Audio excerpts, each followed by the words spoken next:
you so much for having us today, Mr. President. Thank you so much. Okay, we'll get to the flood control projects first. Okay. Okay. Meron kayong binubuong independent body, no, para imbestigahan yung mga anomalous flood control project. Can you tell us sino yung mga kasama dito sa independent body na ito? Well, what I can tell you is that unang-una, nagbubuo nga tayo ng tinatawag naming Independent Commission. Wala pang formal name.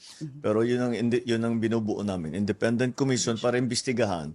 Ito nga ang mga lumalabas na anomalya sa mga flood control project. Yung mga personalities, ayoko namang maunahan ang actual na announcement dahil hindi pa solid talaga. Pero malapit na. Pero paano sila maiba po sa mga existing agency like COA, Ombudsman? They're completely separate from government. But how powerful will they be? We will give them all the powers that are necessary for them to come to a conclusion, to come to some findings, para meron naman, alam natin kung ano yung nangyari. At isa pang bagay dito na napakahalaga para sa akin, dahil ang lalim na ng problema. Ang nais ko talagang malaman, paano ba tayo umabot sa ganito? Paano nga ba? Hindi nga Bakit maging ganitong kamassive yung corruption? Nung ako'y governor, hindi ganito. At bukod pa sa laki ng halaga ng nakukuha ng kung sino-sino na tao na wala namang karapatan na bulsahin ang pera na yan, bukod pa ron ay hindi nila tinatago. Garapala na po. In your words, it's economic sabotage. Yeah. Kasi ngayon sila, walang pakialam. But how did it become that way? Why? This is what I why really... so brazen? How did we evolve? How did the system evolve? So it became like this.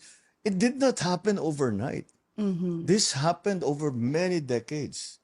And we have to figure out kung ano ba talaga ang nangyari para hindi na mangyari ulit, to put the safeguards in place, which if it requires legislation, if it requires restructuring the government, lahat yan kailangan natin gawin. Pero kailangan natin malaman kung paano tayo hindi... Ako, nasasyak ako, hindi ako makapaniwala na nandito na tayo na ganit na ang gobyerno na... But so many regimes and it just keeps getting worse. So It did. So how did we get here, and what can we do now to? Well, I cannot give you a complete answer to how did we get here. The simplistic answer will be, paano tayo nagkaganto? Dahil pinabayaan. And what can we do?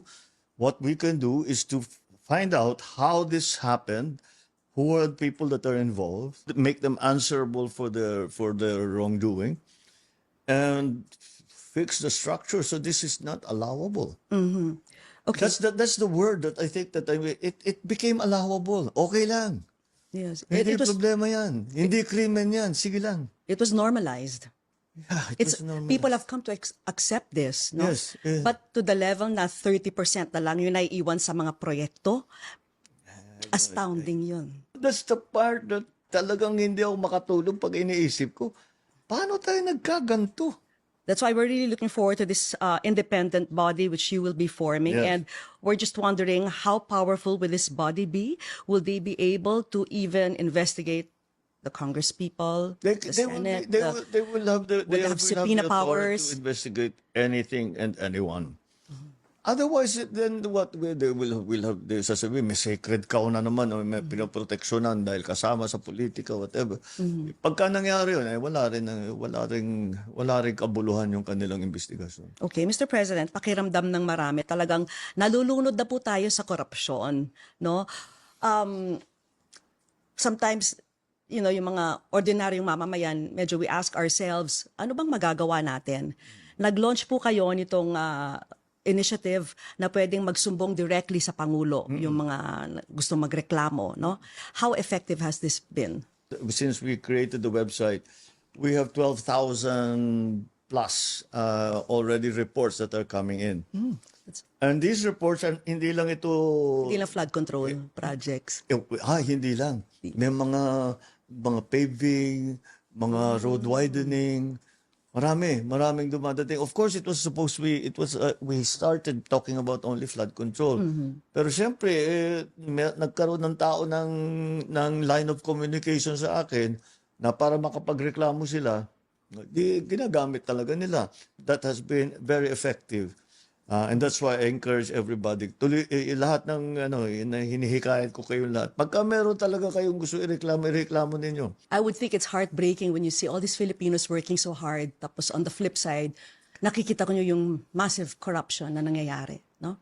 I mean, No, I'm not disheartened. I'm not disappointed. I get very, very angry. How can you do this to people that have worked every day of their lives? Walang ginawa ito kundi magtrabaho.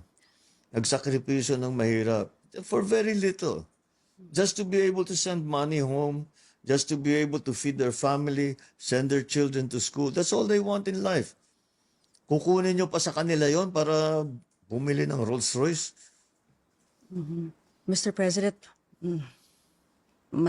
masakit na nga yung mga... Oh, horrible situation. Actually, ako, nasasaktan ako. Pag nakikita ko, pag naririnig ko, may mga nag-a-apply ng Portuguese citizenship, Spanish citizenship, at kung ano-ano pa, no? Parang, I guess, sometimes people are feeling hopeless when they see the massive corruption and, but what would you like to tell them? There's hope. Have hope. We've seen all of what people are complaining about or having to live with. Yung kailangan ninyong pagtsagaan, pagtiisan na araw-araw niyang mga buhay. Alam namin yun. At lahat ng aming gawin, na kayang gawin, ginagawa namin. Pero yun na ngayon, babalik na naman ako doon sa nasabi ko kanina, na ang lalim ng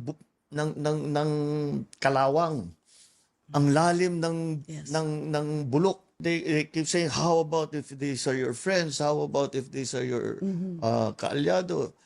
I said, what can you do? And I said, we're making an omelet. We're going to have to break some eggs. There's just no way around it. Even if they're relatives as well. Well, who's more important? Your friend? Your political supporter? Or every single ordinary Filipino citizen? Who's more important? To me, it's the Filipino citizen. Nobody is more important than Filipinos. Nobody, not one person is more important. Not me, not anybody is more important. Whatever it is that's going to be good for Filipinos, you sacrifice that for the Filipinos. That's what being a good Filipino means. You make sacrifices for the country. You make sacrifices for your people.